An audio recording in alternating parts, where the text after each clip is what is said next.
नमस्कार, मैं हूं पूजा राठौर शर्मा। आप देख रहे हैं संजीवनी, एक ऐसा शो जहां हर रोज होती है आपकी सेहत की बात डॉक्टर प्रताप चौहान के साथ।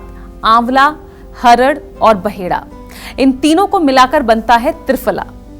त्रिफला के गुण और फायदे तो शो में आपने कई बार डॉक्टर चौहान के मुंह से सुने ही हैं, लेकिन आज संजीवनी में त्रिफला से किसी एक आयुर्वेदिक औषधि के बारे में डॉक्टर चौहान आपको बताने वाले हैं, और वो कौन सी है, आइए देखते हैं। दिमाग से लेकर पेट तक कई रोगों की रामबाण औषधि है बहेड़ा, लेकिन बिना सलाह लिए बहेड़ा का सेवन बिगाड़ सकता है आपकी सेहत। देखिए मेरे साथ संजीवनी। डॉक्टर चौहान, आपका बहुत बहुत स्वागत है। Thank you. तो डॉक्टर चौहान, मैं जानना चाहूंगी, त्रिफला के बारे में आपने कई बार जिक्र किया है, और इनमें एक औषधि है बहेड़ा जी। आखिर वो कितनी लाभदायक है, जरा बताइए इस बारे में। देखिए, त्रिफला तो बहुत कॉमन सी चीज है, और जैसे आप नाम से देखते हैं तो त्रिफला यानी कि जो तीन फल इसके अंदर होते हैं, जिन तीनों फलों के नाम है आम भाषा में कहें तो हरड़, हम अपना थोड़ा टेक्निकल भाषा में उसको हरितकी बोलते हैं, आंवला या आमलकी उसको संस्कृत में बोला जाता है, और बहेड़ा यानी कि विभीतक या विभीतकी उसको बोला जाता है। तो ये तीनों में से जो एक इंग्रेडिएंट है जिसको आज हम जिक्र कर रहे हैं उसको बहेड़ा आम भाषा में कहते हैं, और संस्कृत का नाम इसका विभीतक है। और विभीत का अर्थ क्या होता है संस्कृत में, अगर थोड़ा सा आप देंगे, विभीत का अर्थ होता है निडर, जिसको किसी तरह का भय ना हो। तो लिटरल मीनिंग क्या है कि अगर आप बहेड़ा आपके शरीर में अंदर जाएगा तो आपको रोगों का कोई भय नहीं रहेगा, कोई डर नहीं रहेगा, आप निडर हो जाएंगे, यानी कि रोगों से प्रोटेक्शन आपकी करता है, रोगों का इलाज भी करता है। तो क्या है इसका मेन मीनिंग क्या है कि इसका मतलब इसमें बहुत सारे औषधीय गुण पाए जाते हैं, और इसका जो लैटिन नेम है वो है टर्मिनेलिया बेलिरेका। ये आप सर्च करेंगे तो आपको मिलेगा। त्रिफला तो डेफिनेटली एक मुख्य है ही जो त्रिफला में डलता है, और उसका एक मुख्य इंग्रेडिएंट ये है। इसके अलावा भी आयुर्वेद में बहुत सारी औषधियों में बहेड़े का प्रयोग किया जाता है, और आयुर्वेद के अनुसार अगर हम देखें तो एक तो लेग्जेटिव यानी कि मोशन के लिए इसको आमतौर पर त्रिफला जैसे लोग लेते हैं। कासहर इसको आयुर्वेद में कहा गया, यानी कि खांसी वगैरह, अगर आपको पुरानी खांसी है उसमें बहुत बढ़िया काम करता है। केश यानी कि बालों के लिए बहुत अच्छा है, अगर बाल आपके झड़ रहे हैं, बाल को आपको घना बनाना है। नेत्र हितम लिखा है आयुर्वेद में, इसका गुण जो है, यानी कि नेत्र हमारी आंखों के लिए अच्छा है, आंखों की हेल्थ के लिए अच्छा है, विजन के लिए अच्छा है, दृष्टि के लिए अच्छा है। रक्त शोधक भी है, ब्लड प्यूरिफिकेशन का काम भी करता है, और कृमिनाशक यानी कि पेट के अंदर कीड़े हो जाते हैं या माइक्रोब्स आपके डाइजेस्टिव ट्रैक्ट में अगर प्रेजेंट हैं तो डेफिनेटली इनमें बहेड़ा प्रयोग किया जाता है। त्रिफला में इसका मेन प्रयोग होता ही है, लेकिन और भी जैसे मैंने कहा कि बहुत सारे बहेड़े के जो प्रयोग हैं वो उसमें किया जाता है। सिंगल हर्ब भी इसका प्रयोग किया जाता है, अपने आप में बहेड़ा चूर्ण आपको इजीली अवेलेबल होता है, और इसके साथ साथ जो कंपाउंड फॉर्मुलेशंस होती हैं वहाँ भी इसका प्रयोग किया जाता है। कई हमारे जो ऐसे जो क्वाथ होते हैं, डिकॉक्शंस होते हैं, काढ़ा जिसको बोलते हैं, वहाँ पर भी इसका प्रयोग किया जाता है। तो एक बहुत ही अच्छी और गुणकारी औषधि है। इसके बारे में थोड़ा और विस्तार से बात करेंगे, ध्यान से सुनिए। इजीली अवेलेबल है त्रिफला, तो आप सब लोग जानते हैं, लेकिन इन त्रिफला में जो एक फल जो है, तीन फलों में एक फल, वो है बहेड़ा। उसी के बारे में आज चर्चा हम कर रहे हैं। तो डॉक्टर चौहान, फायदे आपने गिना दिए जी, तो क्या बहेड़ा खाने के नुकसान भी हो सकते हैं? देखिए, नुकसान नॉर्मली क्या होता है कि नुकसान आयुर्वेदिक कोई भी जड़ी बूटी हो, कोई भी औषधि हो, उसका जो है नुकसान तभी होगा जब आप उसको अपनी मर्जी से खाते हैं। जैसे कि मैंने अभी यहाँ पर आपको इसके गुण बता दिए, और आप आज ही बहेड़ा पाउडर ले आएँ या किसी भी रूप में और उसको खाने लगें अपनी मर्जी से।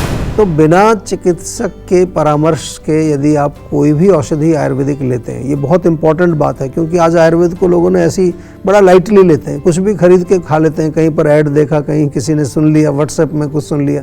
ऐसा नहीं करना है, क्योंकि आयुर्वेद जो है, आयुर्वेद के अनुसार हम देखें तो बहेड़ा जो है वो एक औषधि है। बहेड़ा कोई ऐसी कोई घरेलू कोई चीज़ नहीं है। और जैसा कि हमने अभी बताया आपको कि आयुर्वेद के अनुसार उसके गुणधर्म आपको मालूम होने चाहिए। वो कार्शेहर है, यानी कि बिल्कुल उसमें कसाय रस बहुत होता है, ड्राइनेस पैदा करता है। कसाय रस यानी कि एस्ट्रिंजेंट जो होता है, कशेला जिसको कहते हैं, रूक्षता पैदा करेगा, ड्राइनेस पैदा करेगा। दूसरा इसमें जो है अगर गुण देखें तो उसके अलावा जो है उष्ण होता है, यानी कि गर्मी पैदा करने वाला होता है, गर्म तासीर वाला ये होता है। इसलिए यदि अधिक मात्रा में आपने सेवन कर लिया तो क्या होगा इससे नुकसान? आपकी त्वचा में ड्राइनेस हो सकती है, आपकी आंतों में खुश्की हो सकती है, आपके चेहरे पर बालों में ड्राइनेस हो सकती है। और इसके अलावा जो है अगर बहुत ज़्यादा मात्रा में खाएंगे तो क्योंकि तासीर उसकी गर्म है, हमने बताया आपको, उष्ण है, तो अंदर गर्मी पैदा करेगा। सेवन करने से उससे कई तरह के त्वचा के रोग आपको हो सकते हैं, पेट में जलन हो सकती है, आंतों में जलन हो सकती है, मुंह में छाले हो सकते हैं। इसलिए विशेष तौर पर प्रेगनेंसी में केवल बहेड़ा जो है वो ठीक नहीं है लेना, केवल बहेड़ा। हाँ, त्रिफला हम कई बार बताते हैं प्रेगनेंसी में, क्योंकि उसमें आंवला मिल जाता है, वो उसको कूलिंग, प्रेगनेंसी में कहते हैं ना गर्म चीज़ें नहीं लेनी चाहिए, खासतौर से पहले 3 महीनों में। तो इनके गुणों के विपरीत होने के कारण, क्योंकि उसमें जो त्रिफला में आंवला भी आ जाता है, तो फिर वो बैलेंसिंग का काम कर देते हैं। लेकिन अकेला बहेड़ा आपको प्रेगनेंसी के दौरान नहीं सेवन करना चाहिए। तो ये इसके नुकसान है। वैसे जैसा मैंने कहा कि आयुर्वेद की दवाइयाँ बहुत ही अच्छी होती हैं, लेकिन आपको ये मालूम होना चाहिए कि उसकी मात्रा कितनी लेनी है, किस समय लेनी है। और थोड़ा सा अगर आप चिकित्सक से जब परामर्श कर लेते हैं तो फिर कोई टेंशन की बात नहीं, क्योंकि चिकित्सक आपको ये भी समझाएंगे, जैसे मैंने बताया कि ड्राइनेस करता है, गर्म होता है।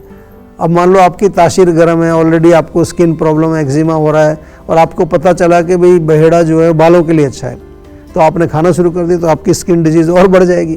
तो ये गलतियां हम लोग करते हैं, इसलिए क्योंकि ये एक मेडिकल साइंस है। आयुर्वेद कोई ऐसा कोई घरेलू नुस्खे वाला ज्ञान नहीं है, प्रॉपर मेडिकल साइंस है।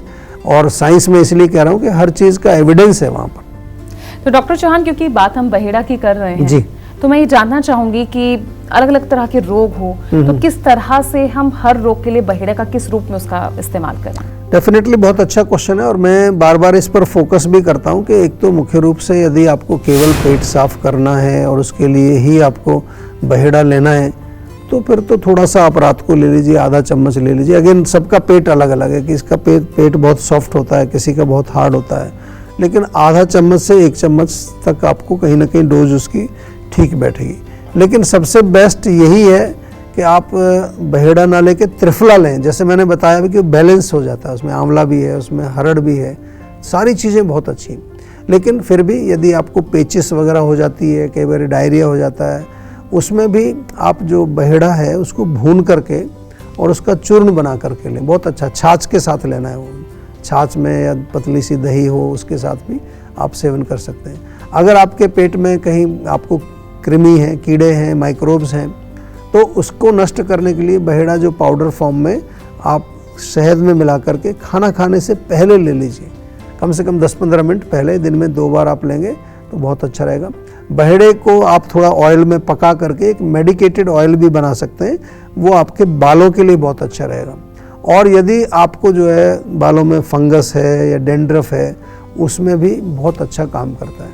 इसके अलावा एक रिसर्च के अनुसार बहेड़ा जो है वो टाइफाइड में भी काम उसका अच्छा है, उसका एक्सट्रैक्ट जो है टाइफाइड में भी लोग देते हैं, उससे लाभ भी मिलता है। इसके अलावा लिवर के रोगों में या डायबिटीज़ अगर आपको है, या फिर जो है कार्डियोवैस्कुलर हार्ट की कोई डिजीज़ आपको हैं, इन रोगों में मलेरिया के अंदर भी दिया जाता है।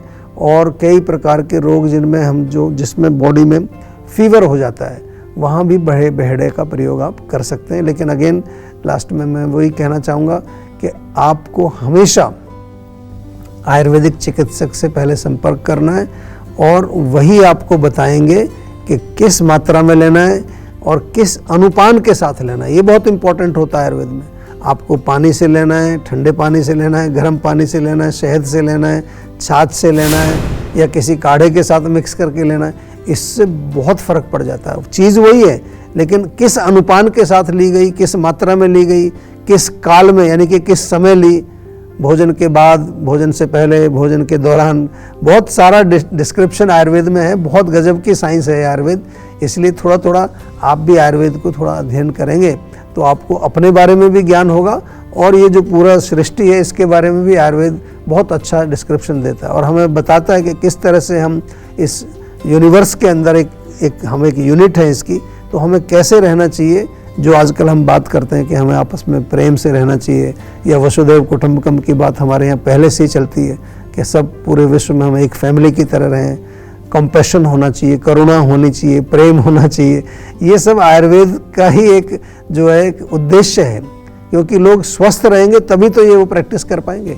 जो लोग मेंटली बीमार हैं, फिजिकली बीमार हैं, उनमें चिड़चिड़ापन, गुस्सा, ये जो जेलसी, ये सब गलत चीज़ें उनके अंदर अवश्य आ जाती हैं। तो थोड़ा आयुर्वेद से जुड़िए, इसके और भी लाभ आपको मिलेंगे। शरीर भी स्वस्थ रहेगा, मन भी स्वस्थ रहेगा, परिवार स्वस्थ रहेगा, पूरा विश्व स्वस्थ होगा आयुर्वेद के माध्यम से।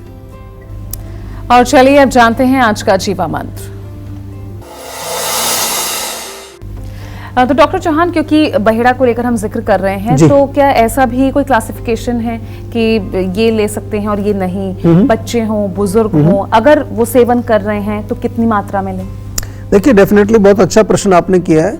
सबसे पहले तो मैं यही आपको कहता हूँ कि कोई भी आयुर्वेदिक औषधि जो है अपनी मर्जी से, मैं बार बार रिपीट कर रहा हूँ, इसको अपनी मर्जी से नहीं लेना है। आयुर्वेदिक चिकित्सक के परामर्श से ही लें और उनके निर्देशानुसार, जो भी निर्देश उन्होंने दिए, जो भी इंस्ट्रक्शन आपको दिए, उसको स्ट्रिक्टली फॉलो करिए। बिल्कुल, अक्सर लोग समझते हैं, जैसा मैं बार बार आपको बताता रहता हूँ, कि आयुर्वेद तो नेचुरल है और जड़ी बूटियाँ हैं, इनसे तो कुछ क्या होगा, इनसे कोई नुकसान तो होने वाला नहीं है। कुछ लोग तो यही समझते हैं आयुर्वेद कुछ मेडिकल साइंस है ही नहीं, आयुर्वेद केवल घरेलू नुस्खों तक ही सीमित है। लेकिन आयुर्वेद को आजकल बहुत आप लाइटली ले रहे हैं, मैंने देखा है। ओवर द काउंटर बहुत सारी चीज़ें अब ओवर द काउंटर आ गई हैं, जो OTC प्रोडक्ट होते हैं ना, ठीक है, प्रिवेंशन के लिए, रिजुविनेशन के लिए अच्छा है, लेकिन ये लिवर की दवाई आप ले लो, इससे डायबिटीज़ ठीक हो जाएगी, इससे आपका जो है सोराइसिस ठीक हो जाएगा, इससे फलानी बीमारी ठीक हो जाएगी, ये तो आयुर्वेद में कहीं नहीं लिखा इस तरह का। आयुर्वेद के जो सिद्धांत हैं उसके अनुसार ही हमें चलना चाहिए। तो चाहे वो बच्चे हों, चाहे वो युवा हों या वृद्ध हों, उनकी मात्रा अलग अलग है। अगर बहेड़ा भी उनको देना है तो मात्रा अलग अलग होगी, और कई बार उनका रूप भी अलग तरह से होगा। बच्चों में काढ़ा रूप या कोई इस तरह का ज़्यादा अच्छा रहता है, बुजुर्ग लोगों में भी चूर्ण मात्रा कई बार उनको खुश्की कर देती है, और ये तो वैसे ही ड्राइनेस पैदा करता है। फिर ये देखा जाता है कि उनका जो डाइजेस्टिव सिस्टम है, कोष्ठ उसको आयुर्वेद में बोलते हैं, तो उसकी क्या शक्ति है, उसके अनुसार आपको जो है अनुपान का मैंने पहले ही जिक्र कर दिया है, किसके साथ मेडिसिन लेनी है, कितनी मात्रा में लेनी है। ये जीवा में हम ये सारी चीज़ों का पालन करते हैं, और इसी आधार पर यहाँ पर जीवा में चिकित्सा की जाती है। टेंशन लेने से सेहत नहीं बनेगी, सेहत बनानी है तो सेहत का नंबर मिलाएं, जो है 012940404004, और डॉक्टर चौहान की टीम के डॉक्टर से बात कर गुड हेल्थ पाएं। पपीते के पत्ते खाना फायदेमंद है, लेकिन इसका सेवन करते समय आपको किन बातों का ध्यान रखना चाहिए, ये बताएंगे डॉक्टर चौहान, लेकिन एक छोटे से ब्रेक के बाद, क्योंकि ब्रेक के बाद भी जारी रहेगी सेहत की बात। आप देखते रहिए संजीवनी।